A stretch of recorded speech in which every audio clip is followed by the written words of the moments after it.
بسم الله الرحمن الرحيم. السلام عليكم walaalkay Saciid waad ku mahadsantahay markii xiga waxaan mahad celinayaa wargeyska Nuursom dhamaantood sida aad sharafteen oo igu soo dhaweyseen caawa halka kan inaan la qaybtamo walaalahayga Soomaaliyeed ee dunida dacaladeeda iyo dalkeenii hooyaba ku nool xogta maanta nagu soo korodhay waxaan maanta aan la qaybtamay wargeysyada dalka Norway dhamaantood inaan helay warqad dalku gala oo dalkaygii hooyo safiirka safaaradda Soomaaliya ee Brussels uu ii soo diray warqadaas oo aad go home amba dalku gal amba dhaafiyeen amba sida uu yaqaano tanna waxa weeye declaration of nationality waa warqad cadaynaysa dhalashadayda Soomaaliyeed oo markii 15aad la soo cadeeyay inaan Soomaali ahay taasi waa la mahadii marka koobaad marka xiga waxaan u mahad celinayaa safiir Dr. Ali Saciid Faqih iyo dawladda Soomaaliyeed dhamaan sida walaaltinimada leh igu heelisay waan u mahad celinayaa kayskayguna waa ay fududaaday inaan dalkaygii aado maxaa yeelay darbigaan joogay mana shaqaysan karin dalkan baan ku xidhnaa hadda nin dalaanahay alxamdulillah waana la mahadi qof kasto adduunka ku noolna dalbu ka soo jeedaa dalbu u aftirsadaa hashayda maandeeq baan anigu u aftirsadaa abkay u aftirsadaa marka alxamdulillah waana u mahad celinayaa cid kasta il allaale cidii ka qayb gashay inay taageerto haddii aan ku xasuusiyo marka koowaad la xaqiijiyay maahna Soomaaliyeed ama dawladda Soomaaliya soo dirtay dokumenti sheegay inaad Soomaali tahay laakiin kuwii hore dhan Norway waxay tiri maahan kuwa saxa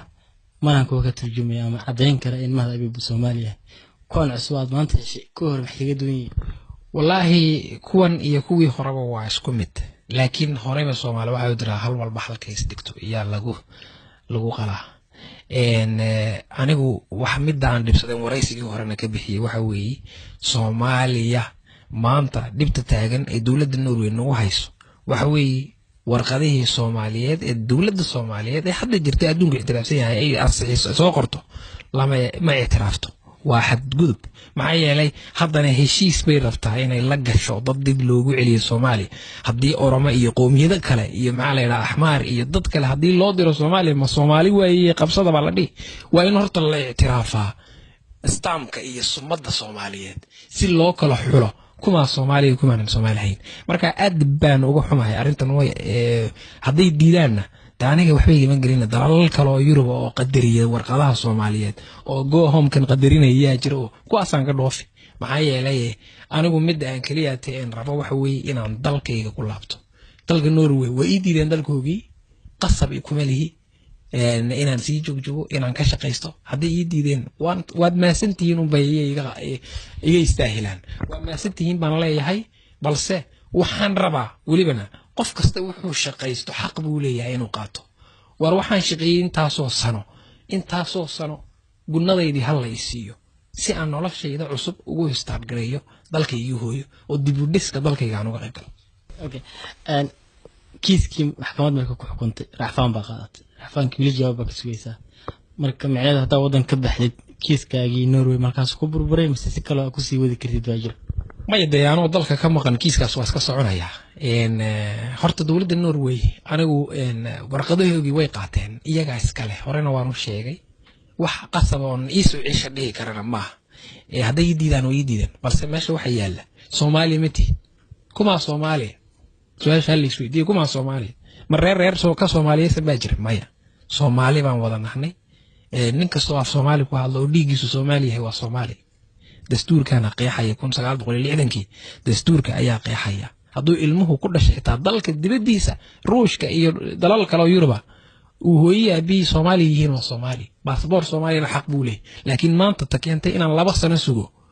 dalku galkayga aad baan uga xumahay anigu qeyliyay oo Ilaahay baabana i taageeray oo aniga maanta soo celiyay laakiin miskiinka aan tamarta lahayn lacagna haysan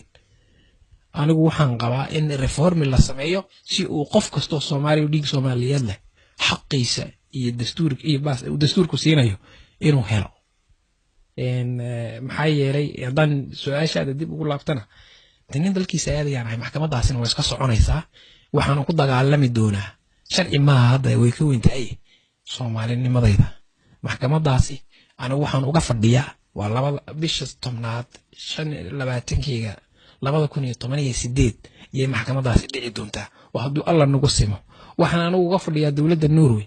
oo kaliya soo cadeeya inaan Djibouti ka soo jeedo soo cadeeya inaanan Soomaali ahayn haddii soo cadeyn waayaan mag baan ku leeyahay ogow markii mar hore waa cusbanaad warqadahan heshay dowladda Norway ku diiday mar kale haday ku diidanaad kuwan ku baxid oo ku safartid maxaa wada kale ku furan dowladda Norway waxay ii diiday inay siiso travel document iyadoo bixiso laakiin dalkaygii hooyatan hadday siiyay hadday tan ii diiday inaan baxo waa gardarra cad baan qabaa ay ku keentay amba ay ku hayso dalkaygii hooyay Soomaaliyeed taana jawaabteeda waxaa ka bixin doona maxay ra'iisul wasaaraha madaxweynaha ra'iisul baarlamaanka iyo wasiirka arrimaha dibadda taasaan anigu qabaa maxaa yeelay hadday tan ii diido de Soomaaliya ma jidhay leeyihiin inaan ku baxo tan hadday diidaan dowladda Norway Soomaaliya ma jidhay leeyihiin de marka hana guumeystaan taas ay imanaysa hana guumeystaan oo dalkeena ha qabsadaan anu mahad celinayaa dhammaan ayugu ummadda Soomaaliyeed meel kasta ay joogaan cid kasta oo fikir iyo maal iyo muruqba igu taageertay waxaan u mahad celinayaa xukuumadda Soomaaliya waxaan u mahad celinayaa cid walba oo keyskeyga cadaan iyo madow luku lahayd iga hadday tala tahay hadday maxaa la yiraahdaa muruq tahay iyo maal tahay bay igu taageertay waxaan u mahad celinayaa wargeysyada dhammaantood sida sharafta leh mar walba ay sharfiyeen ay nagu casuumayeen in aan la qaybtamo fikirkayga iyo maxay in taladayda ummadda Soomaaliyeed meel kasta ay joogto alxamdulillah nin dallaa dibaaqsada hore baan u dhahay nin dallaa dibaaqsana doona madaxtinimo karaamiyo izana yeesho dadkuna wada ciisayaan haddaan dal leeyahay alxamdulillah taana waxaan ka filayaa xukuumadayda wasiirka arrimaha dibadda uu soo socdaay isaguna inuu arintan wax ka dhaho wasaaradda arrimaha dibadda dalka Norway uu la kulmayahay